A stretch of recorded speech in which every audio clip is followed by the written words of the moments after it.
આપ સૌને રંગોત્સવના પાવન પર્વની હાર્દિક શુભકામના. ધૂળેટીના રંગબેરંગી કલર જેવું સુંદર તમારું જીવન બને એવી મારી શુભેચ્છા. તમને બધાને હેપી ધૂળેટી. તો આજે સવારમાં શિવમ મારા ઘરે આવ્યો મને રંગ લગાવવા માટે. મને બધા કરતા પહેલા રંગ એને જ લગાવવો હતો, એટલે મારી રાહ જોતા જોતા એ મારા ઘરે આવ્યો અને પહેલા મારી સાથે જ હોળી રમ્યો. અને પછી અમે લોકો નીચે આવ્યા અને અહીંયા કોઈની ફિલ્ડિંગ ભરાઈ છે રંગ લગાવવા માટે.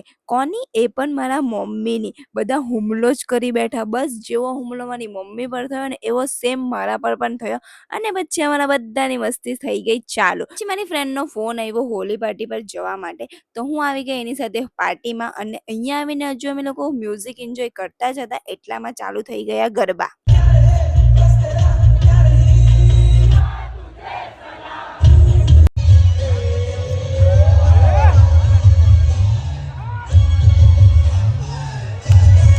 થોડું એન્જોય કરીને હું આવી ગઈ ઘરે અને પછી રમ્યા બચ્ચા પાર્ટી સાથે હોળી. અને સોસાયટીના બધા છોકરાઓ જો ઓળખાતા પણ નથી, કેટલી ગંદી હોળી રમ્યા છે.